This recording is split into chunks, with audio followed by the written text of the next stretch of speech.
Accident ಆದ್ರೆ, railway ಮಂತ್ರಿ ಆಗಿದ್ದವರು, ನನ್ನ ಕಾಲದಲ್ಲಿ ಆಕ್ಸಿಡೆಂಟ್ ಆಗ್ಬಿಟ್ಟಿದೆ, ಅದಕ್ಕೆ ನನಗೆ ಬೇಕಾಗಿಲ್ಲ ಇದು, ಈ ಪದವಿ ಬೇಡ, ರಿಸೈನ್ ಮಾಡಿಬಿಡ್ತೀನಿ ಅಂತ ಹೋದವ್ರನ್ನ ನೋಡಿದ್ದೇವೆ ನಾವು.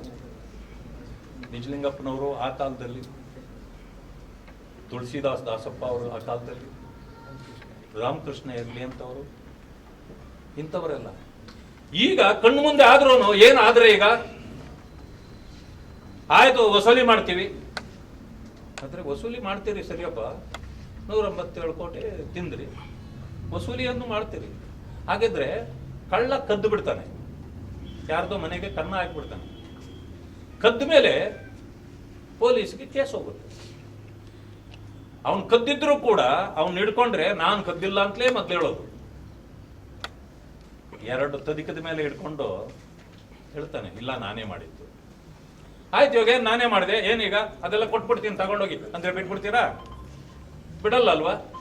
ಹಾಗೆ ಅದನ್ನ ರಿಕವರಿನೂ ಮಾಡ್ತೀರಿ, ಜೈಲಿಗೂ ಕಳಿಸ್ತೀರಿ. ಹಾಗಿಲ್ಲಿ ನೀವು ಮುಖ್ಯಮಂತ್ರಿಗಳು ಆಗಿರೋದು ನಿಜ ಅಂತ ಒಪ್ಕೊಂಡಿದ್ದಾರೆ. ಒಪ್ಕೊಂಡ ಮೇಲೆ ವಸೂಲಿ ಮಾಡ್ತಾ ಇದ್ದೀವಿ ಅಂತ ಹೇಳ್ತಾರೆ. ಅದು ಯಾಕೆ ನೀನು ವಸೂಲಿ ಮಾಡಬೇಕು? ಕದ್ದು ಸಿಕ್ಕಿದೆಯಾ ಅಂತಂದ್ಮೇಲೆ ವಸೂಲಿ ಮಾಡಕ್ಕೆ ನಾವು ಇದೀವಿ. ಈಗ ಶಿಕ್ಷೆ ಆಗ್ಬೇಕಾಗಿದೆ. ಅದು ಒಂದು. ಬಿಜೆಪಿನವ್ರು 40% ಕಮಿಷನ್ ಹೊಡಿತಾವ್ರೆ, ಅದನ್ನ ನಿಲ್ಲಿಸ್ಬಿಟ್ರೆ ಗ್ಯಾರಂಟಿಗಳಿಗೆಲ್ಲ ದುಡ್ಡು ಸಿಕ್ಬಿಡ್ತದೆ ಅಂತಂದ್ರು. ಎಲ್ಲಪ್ಪ ನಿಲ್ಲಿಸ್ಬಿಟ್ಟು ಗ್ಯಾರಂಟಿ ಕೊಡ್ತಾ ಇದ್ದೀರಾ? ಈಗ ನಮ್ಮ ಮೇಲೆ ಅಪಾದನೆ ಮಾಡಿದಿರಲ್ಲ, ಇವತ್ತುವರೆಗೂ ನೀವು ಆಯೋಗಗಳನ್ನೆಲ್ಲ ನೇಮಕ ಮಾಡಿದ್ದೀರಿ, ಆದ್ರೆ ಸಾಬೀತು ಮಾಡ್ಲಿಕ್ಕೆ ನಿಮಗೆ ಆಯ್ತಾ? ಸುಳ್ಳು ಹೇಳಿದ್ರಿ, 1 ರೂಪಾಯಿನೂ ನಿಮಗೆ ಸಿಗಲಿಲ್ಲ. ಬಜೆಟ್ ನಲ್ಲಿ 52,000 ಕೋಟಿ ಇಟ್ಟಿದ್ದೀನಿ, ಗ್ಯಾರಂಟಿಗಳಿಗೆ ಕೊಡ್ತೀನಿ ಅಂತ ಹೇಳಿದ್ರಿ. 52,000 ಕೋಟಿ ಖಜಾನೆಯಿಂದ ನೀವು ಗ್ಯಾರಂಟಿಗೆ ಇಟ್ಟ ಮೇಲೆ ದಲಿತರ ಹಣ 25,369 ಕೋಟಿ ಯಾಕೆ ತೆಗೆದ್ರಿ?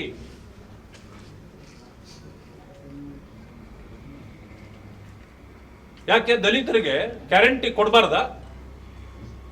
ದಲಿತ ಸಮುದಾಯ, SC STಗಳು ಗ್ಯಾರಂಟಿಗಳಿಗೆ ಬಾಧ್ಯರಲ್ವಾ? ಒಂದ್ ಸಮಯ ಬಾಧ್ಯರಲ್ಲ ಅಂತಂದ್ರೆ ನೀವು ನೇರವಾಗಿ ಹೇಳಿ, ನಾವು ಬೇರೆಯವ್ರಿಗೆ ಮಾತ್ರ ಗ್ಯಾರಂಟಿ ಕೊಡ್ತಾ ಇರೋದು, ದಲಿತರಿಗಲ್ಲ. ಅದಾದ್ರೂ ಹೇಳ್ಬೇಕು. ಇಲ್ಲ ಅಂದ್ರೆ 52,000 ಕೋಟಿ ಏನಿಟ್ಟಿದ್ದೀರೋ ಅದರಲ್ಲಿ ಕೊಡಬೇಕು. SCP TSP ದುಡ್ಡಿಟ್ಟಿರೋದು ನೀವು ಅವರನ್ನ ಸೆಲ್ಫ್ ಎಂಪ್ಲಾಯ್ಮೆಂಟ್ ಕೊಡ್ಲಿಕ್ಕೆ, ಭೂ ರೈತರಿಗೆ ಭೂಮಿ ಕೊಡ್ಲಿಕ್ಕೆ, ಬಡವರು ಯಾರಿರ್ತಾರೆ ಅವರಿಗೆ ಮನೆ ಕಟ್ಟಿಕೊಡ್ಲಿಕ್ಕೆ, ಅವರ ಆರೋಗ್ಯ ಕಾಪಾಡಲಿಕ್ಕೆ, ಇಂಥ ಅನೇಕ ಕಾರ್ಯಕ್ರಮಗಳಿಗೆ ಇವತ್ತು ಮಾಡಿದ್ದೀರಾ?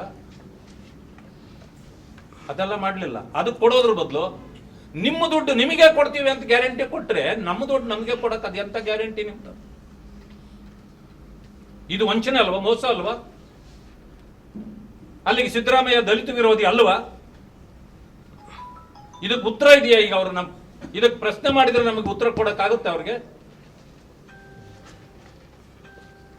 ಮಾನ್ಯ ಬಸವರಾಜ ಬೊಮ್ಮಾಯಿ ಅವರು ಮುಖ್ಯಮಂತ್ರಿ ಇದ್ರು.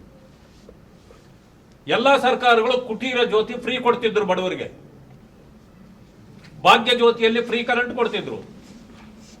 ಇನ್ನು ಉಳಿದವರಿಗೆ 75 ಯೂನಿಟ್ ಫ್ರೀ ಅಂತೇಳಿ ನಮ್ಮ ಸರ್ಕಾರ ಕೊಟ್ಟಾಗೋಗಿತ್ತು. ಅಲ್ಲಿಗೆ ಈ ದಲಿತ ಸಮುದಾಯಗಳಿಗೆ ಫ್ರೀ ಕರೆಂಟ್ ಸಿಗ್ತಿತ್ತು.